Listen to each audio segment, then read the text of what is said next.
Hello दोस्तों, स्वागत है आपका आपके अपने YouTube चैनल स्टडी फैक्टर में। दोस्तों मैं आपका दोस्त मोहम्मद सरफराज। दोस्तों आज वीडियो में हम जानेंगे चंद्रमा के बारे में। दोस्तों हमने पिछले वीडियो में सभी ग्रह के बारे में जान लिया था। आज दोस्तों यह सौरमंडल का आखिरी वीडियो होगा। इसके बाद हम पृथ्वी की गतियाँ और उसके बाद हम अक्षांश और देशांतर को पढ़ेंगे। दोस्तों यदि वीडियो आपको अच्छा लग रहा है, पिछला वीडियो अच्छा लगा है दोस्तों, वीडियो को लाइक कर दें, वीडियो को अपने सभी दोस्तों को शेयर कर दें और चैनल को सब्सक्राइब करना ना भूलें। चलिए दोस्तों शुरू करते हैं। सबसे पहले हम आज पढ़ेंगे मून के बारे में। तो दोस्तों बता दूं कि यहाँ पे जीवन संभव नहीं है, और क्योंकि यहाँ पे वायुमंडल ही नहीं है तो इसलिए यहाँ जीवन संभव नहीं है। दोस्तों बात करते हैं कि चंद्रमा की भू आकृतियाँ और चंद्रमा के अध्ययन करने वाले विज्ञान को हम दोस्तों सेलेनोलॉजी कहते हैं। जो चंद्रमा के भू आकृतियों या चंद्रमा का अध्ययन करता है, उस अध्ययन करने वाले विज्ञान को हम सेलेनोलॉजी कहते हैं। दोस्तों इसे आप नोट करते चलिए। आगे बढ़ते हैं दोस्तों। चंद्रमा की उत्पत्ति की बात करें दोस्तों तो ये 4.6 मिलियन वर्ष पहले इसकी उत्पत्ति मानी जाती है। इसके जो पत्थर के टुकड़े थे या जमात जो लाए गए टुकड़े हैं, उनका अध्ययन करके यह बताया गया है कि यह लगभग पृथ्वी जब का पृथ्वी बना हुआ है उतना वर्ष पुराना भी चंद्रमा है। और दोस्तों इसके जो टुकड़ों का अध्ययन किया गया उसमें पाया गया कि इसमें टाइटेनियम की मात्रा अधिक है। तो दोस्तों आगे बढ़ते हैं, बात करते हैं पृथ्वी की परिक्रमा। दोस्तों चंद्रमा पृथ्वी की परिक्रमा 27 दिन 7 घंटे और 43 मिनट में पूरी करता है। दोस्तों वहीं वह अपने अक्ष पर भी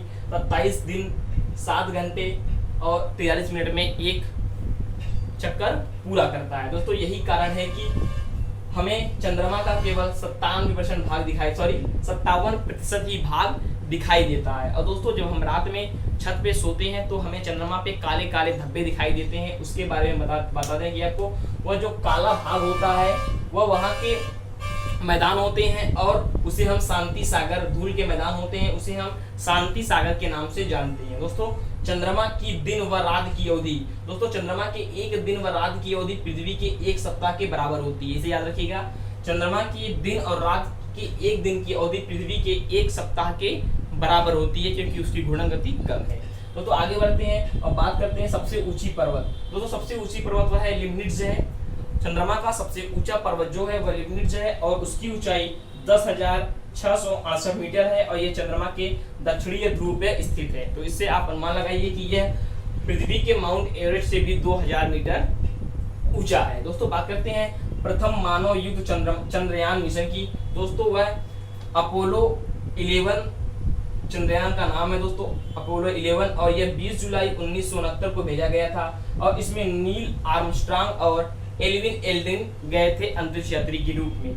नील आर्मस्ट्रांग ने पहले चंद्रमा पे कदम रखा था, वहीं दूसरा एल्विन एल्ड्रिन। पर बनता है कि वह दूसरा व्यक्ति कौन सा है या जिसने चंद्रमा पे कदम रखा, तो हुआ था एल्विन एल्ड्रिन और पहला नील आर्मस्ट्रांग। तो दोस्तों इन टॉपिकों पे याद रखिए।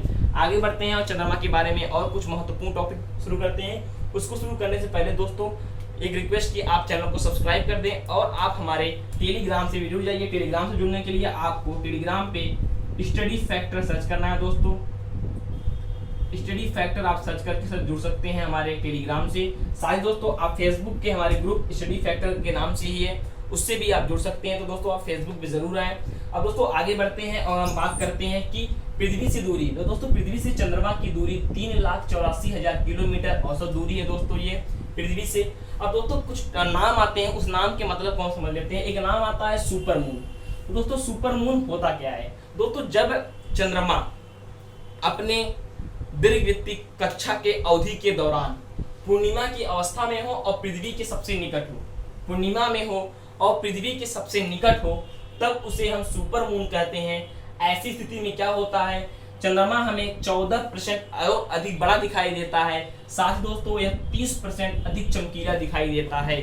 सुपर मून की अवस्था में क्या होता है कि चंद्रमा पृथ्वी के निकट होता है, यही कारण है कि वो 14% बड़ा और 30% अधिक चमकीला दिखाई देता है। और दोस्तों दूसरा नाम आता है ब्लू मून। तो दोस्तों ब्लू मून से मतलब यहाँ नीला चंद्रमा से कोई मतलब नहीं है, आप कलर पे ना जाएं। दोस्तों इसका मतलब क्या होता है, यदि एक महीने में 2 पूर्णिमा, एक महीने की अवधि अर्थात 31 दिन, यदि जनवरी में, एक एग्जांपल लीजिए, यदि जनवरी में 2 पूर्णिमा होती है तो दोस्तों इसे ही हम ब्लू मून कहते हैं। यदि एक महीना में 2 चंद्रमा पूरी होती है तो उसे ही हम ब्लू मून कहते हैं। और यह ऐसा जनवरी 2018 में देखा गया था। यह 3 साल या 2 साल पे एक बार हो जाता है। दोस्तों आगे देखते हैं ब्लू मून ईयर क्या होता है। दोस्तों जब एक वर्ष में दो या दो से अधिक बार ब्लू मून की अवस्था हो, जैसे ब्लू मून एक महीने में 2 बार होता है, यदि एक साल में 2 महीना ऐसा पड़ता है जिसमें ब्लू मून की अवस्था होती है तो उसे ही हम ब्लू मून ईयर के नाम से जानते हैं। दोस्तों अगला नाम आता है ब्लड मून। ब्लड मतलब यहाँ पे रक्त मून, रक्त चंद्रमा से है, रक्त चंद्रमा इसका हिंदी होता है। पृथ्वी का चंद्रमा पर पूर्ण छाया जब पड़ता है तो उसे हम पूर्ण चंद्र ग्रहण की अवस्था कहते हैं। पृथ्वी का चंद्रमा पे जब पूर्ण छाया पड़ता है तो उसे हम पूर्ण चंद्र ग्रहण कहते हैं। ऐसा जब यह पूर्ण चंद्र ग्रहण की अवस्था होती है दोस्तों, चंद्रमा का रंग बिल्कुल लाल हो जाता है, इसे ही हम ब्लड मून कहते हैं। दोस्तों ऐसा लगातार 4 बार होना चाहिए।